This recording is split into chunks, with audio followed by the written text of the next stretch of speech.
Give me the ball. At 8 years old, Joey Biden was always ready for the ball. It didn't matter if he was the smallest boy on the team. Baseball, football, basketball, whatever. No one was more competitive. One day, he ran into a group of older boys playing football in the alley. "You can't catch me," he taunted. He was right. They couldn't, so they welcomed him into their game. Everything was a contest to Joey and his three buddies, Charlie, Larry, and Tommy. It could be as ordinary as walking down the streets of Scranton, Pennsylvania. Which boy could walk faster? But Joey was also a peacemaker who noticed what he and the other kids had in common. He often found himself the leader of a club or when playing fort. Even at age 8, he looked out for others. When his friend's father left for a week-long fishing trip, Joey went to visit his friend's mom. He promised to take care of her while her husband was away. After getting his own mom's permission, he stayed the whole week, making sure the doors and windows were locked at night. He and his buddies romped through the neighborhood with Joey's faithful dogs, a beagle named Snoopy and a German shepherd named King. They pooled their pennies and dropped in at the candy store where the owner kept a pet monkey. They headed to the theater for a double feature, a Western maybe, or a Tarzan movie. On the way home, they reenacted the thrilling scenes, hopping from rooftop to rooftop of the garages. Or they pretended the ground was a seething swamp. "Touch it and you'll die, eaten by alligators," they screamed. Joey wouldn't dream of missing a water balloon fight or a snowball battle. Always eager to prove that he had guts, he never refused a dare, even if it was dangerous.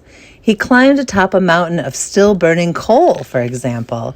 He raced along the pipes high above a river. He once grabbed a heavy rope and swung over a construction site, imitating Tarzan, but without a net. All the neighborhood kids competed to see who could climb the flagpole in the football field. The feat was impossible. The slippery pole swayed in the wind. Only one kid made it to the top, and that was Joey Biden. His friends were always welcome at the Biden house. All the kids loved Joey's mom. Miss Biden gave them confidence. To Joey, she would say, "Bravery resides in every heart, and yours is fierce and clear." His father worked several jobs to keep the family going. He, too, always encouraged Joey. "Everyone stumbles," he said, "but the most important thing is whatever happens, get up, get up." Family fortunes were up and down. To find work, Mr. Biden moved the family from Scranton and eventually to Delaware. Moving could be difficult, but Joey was lucky to have his brothers Jim and Frank and his sister Valerie, who was also his best friend. Joey and Val were so close that they could finish each other's sentences. As soon as she was old enough, he'd say to Val, "Okay, hop on." He'd scoop her up on his bike handlebars and take her away to any playground she wanted. He taught her all of his best sport moves, encouraged her to keep up with him and his buddies. As the oldest, Joey took the lead with the siblings. He, Val, and their two younger brothers made a deal with their parents. The kids could settle their own arguments among themselves, closing the door until they resolved them. The whole family had a rule. If you said, "I give you my word as a Biden," it meant that you were telling the absolute truth.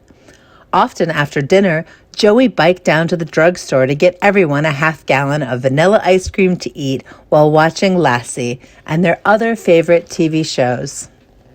Home was a place for family and learning. His uncle sat Joey down with the newspaper editorial pages and discussed the latest news. Sunday was always family church day. After Mass, the grown-ups sat around the kitchen table to talk politics and sports, and Joey did too. But school was where the bullies were. Joey's mind was always sharp and fast, but talking was something really difficult. He stuttered.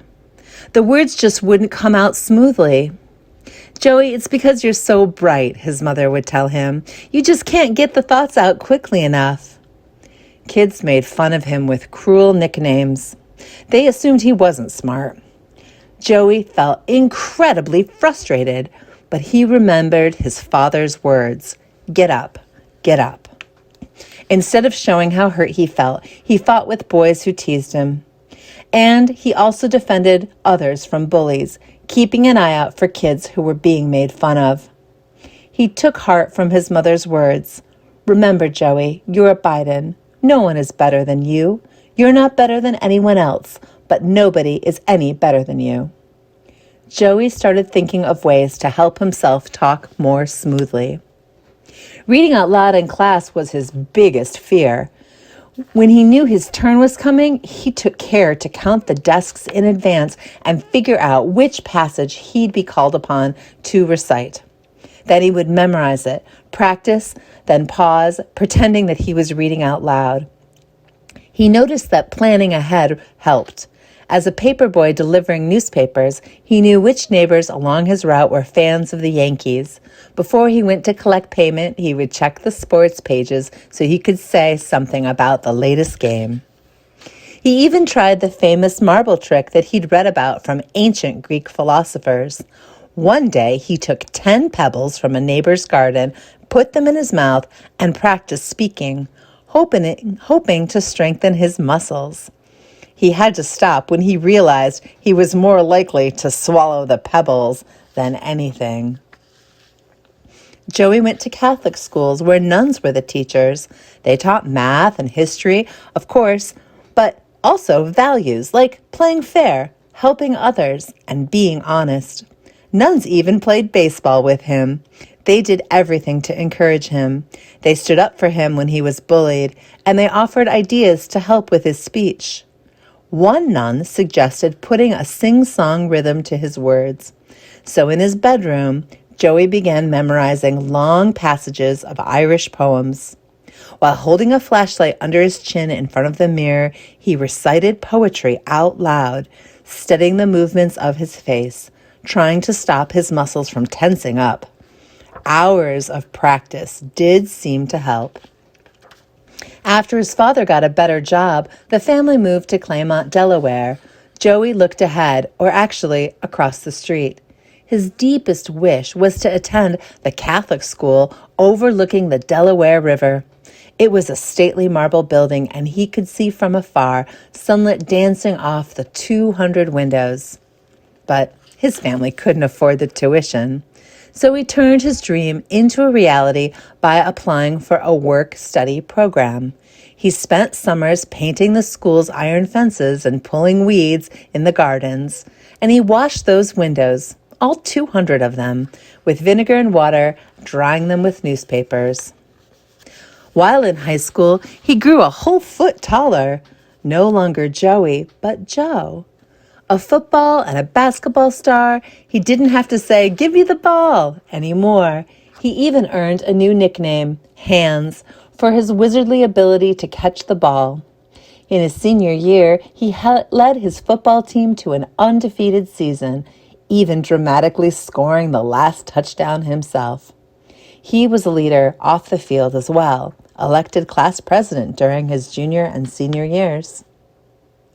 The football team always went to the local diner for hamburgers after the games. When one owner refused to let his African-American friends order with the rest of the athletes, Joe led the whole team to leave in protest. In his high school graduation, he gave the welcome to the parents and friends without a hitch. "If you put your mind to something, there's nothing you can't do," he said, having overcome his stuttering. Not only did he lose his fear of public speaking, he also discovered that he liked it. He wanted to communicate, and he looked for opportunities to do more. "Give me the ball." He was inspired by the leaders of the day who were changing the country. At his presidential inauguration, John F. Kennedy had said, "Ask not what your country can do for you. Ask what you can do for your country." Joe's dream of his own future took shape of a life in public service. He looked up biographies of those elected to state Congress, those who made laws and served the people. He didn't know any other Biden who had gone to college. It would be clearly his next step. He went on to the University of Delaware, where he was promptly elected president of his freshman class. He spent one summer as the only white lifeguard at a pool in an all-black neighborhood. This was the time of segregation and the struggle for civil rights. While playing basketball with other lifeguards, Joe learned firsthand about the struggles of Black America. After graduating from law school, Joey had things to say. Maybe he was just a regular guy, not rich, not privileged, but he dreamed big and saw himself as a leader. The best Biden I can be. Give me the ball. Only now, instead of sports, it was politics. In 1972, he launched an unlikely quest to become a senator from Delaware and serve in Congress. He was only 29. You couldn't even become a senator until you were 30. Valerie, his sister, managed his campaign, and the whole family helped while he threw himself into speaking with strength and making people's lives better. Give me the ball, but not a real ball, but a job in politics. And the voters did. Against all the odds, Joe became one of the youngest people ever elected to the United States Senate. As a senator, he was one of the 100 people who handled serious responsibilities, like voting on what laws the United States should have. He was powerful and respected, always voted most liked. He was reelected 5 times. Every day, he commuted by train from Washington back and forth to his family in Delaware. The absolute most important thing is your family, he always told those who worked for him. After more than 3 decades, that's 30 years, of serving his country in the Senate, he was chosen by Barack Obama to run as the vice president. They won, energizing the nation. Now Joe was speaking more than just about anyone, representing White House politics across the country and in the 50 countries across the world. He served 8 years with distinction, leading President Obama to call him the best vice president America has ever had. After huddling with his family, he announced in 2019 that he was running for President of the United States. With decades of experience, he called the next election a battle for the soul of America, and Joe Biden was ready to fight it. Give me the ball.